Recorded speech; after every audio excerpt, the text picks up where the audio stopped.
से कहा, हे जन्मदाता, आपकी आज्ञा हुई सृष्टि बढ़ाऊं, पर सृष्टि के रुकने की व्यवस्था और जीविका की व्यवस्था के लिए तो केवल जल ही जल है। इसमें सृष्टि कैसे होगी? मैथुन धर्म से सृष्टि कैसे टिकेगी? नमस्कार है आपको, आप कोई उपाय कीजिए, तब आप हम आपकी आज्ञा का पालन करें। ब्रह्मा जी ने कहा, तुम दोनों का परम कल्याण हो, मैं बहुत प्रसन्न हूं, क्योंकि जो पुत्र अपने पिता से कहता है कि मैं आपकी आज्ञा का पालन करूंगा, इससे बड़ी पितृ भक्ति और कोई नहीं हो सकती। जो अपनी पिता की आज्ञा का पालन करता है, इससे बड़ी कोई पूजा नहीं हो सकती अपने पिता की। तुम हमारी आज्ञा का आदर पूर्वक पालन करना चाहते हो, धर्म पूर्वक तुम अपनी पत्नी से पुत्र उत्पन्न करो। ये श्री हरि की सृष्टि परक आराधना होगी। इसीलिए जो लोग गृहस्थ कहते हैं कि हम तो गृहस्थ हैं, हमसे नहीं, तुम्हारी भी आराधना है। जैसे निवृत्ति परक भजनानंदी महात्मा साधन भजन समाधि के द्वारा भगवान को प्राप्त करता है, ऐसे आप संतान उत्पन्न करते हुए, संतान का धर्म पूर्वक पालन करते हुए, भगवान नाम जप करते हुए आप गृहस्थी से भगवान को प्राप्त करेंगे। देखो यहां कह रहे हैं ये श्री हरि की आराधना है।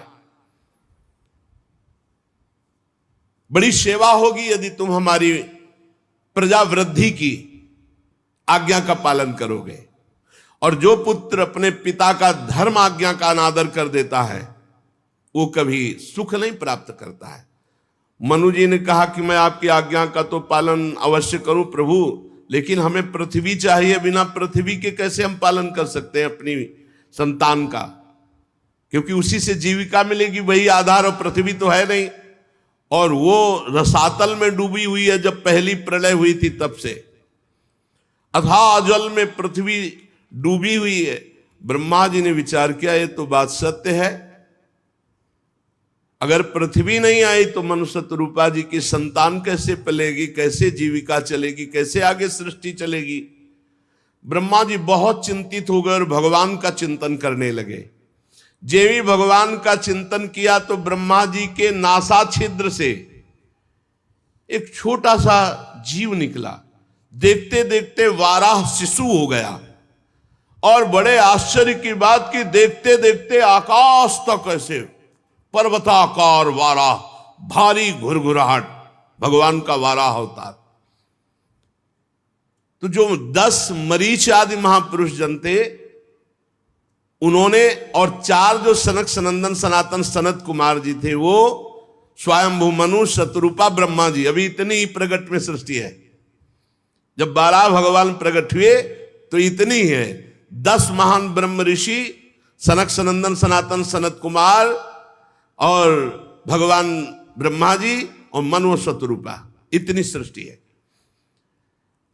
सब ने हाथ जोड़ करके भगवान वाराह की तरफ सर झुकाकर नमस्कार किया और विचार करने लगे कि ऐसा तेजोमय श्याम वर्ण वाराह, ये कौन दिव्य हो सकता है? अभी निकला तो छोटा, फिर पोरुए के बराबर, फिर एक वाराह शिशु, और फिर ये पर्वताकार, आदि अंत ही नहीं दिखाई दे रहा, इतना विशाल स्वरूप। अभी ये सोच ही रहे थे कि भारी गर्जना करके अपने पंजे से जल को, सर्वशक्तिमान भगवान की गर्जना से समस्त दिशाएं गूंज उठी। भगवान ब्रह्मा जी समझ गए कि अभी जिनका चिंतन किया था कि पृथ्वी कैसे आएगी, तो हमें लगता है हमारे भगवान ने अवतार धारण किया, वाराह अवतार।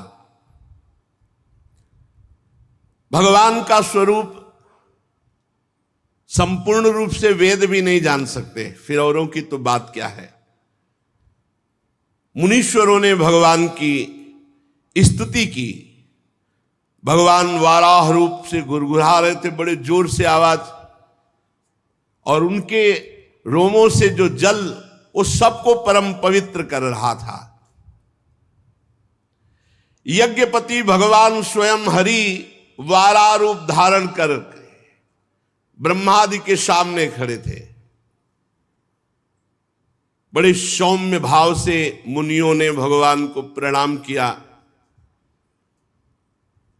भगवान जब घुरघुराते तो ऐसा लगता था कि वज्रपात हो रहा, इतनी जोर की गड़गड़ाहट भीषण। और जब पंजे मारते तो ऐसा मानो ज्वार भाटा आ रहा है समुद्र में, विशाल काय वाराह रूप। समुद्र मानो पुकारने लगा, हे यज्ञेश्वर मेरी रक्षा करो प्रभु, मैं आपका ये प्रहार नहीं सह सकता। यज्ञ मूर्ति भगवान अपने पैरे खुनों से जल को चीरते हुए जलराशि के उस पार पहुंचे, फिर रसातल पहुंचे। वहां देखा पृथ्वी विराजमान है, जल में डूबी हुई प्रलयंकार। जब प्रलय हुआ था उस समय के जल से डूबी हुई पृथ्वी वही थी रसातल में। भगवान ने अपनी दाढ़ों पर संपूर्ण पृथ्वी को उठाया और ऊपर की तरफ जल चीरते हुए आए। बड़ी शोभा हो रही थी, लेकिन बड़ा विघ्न हो गया।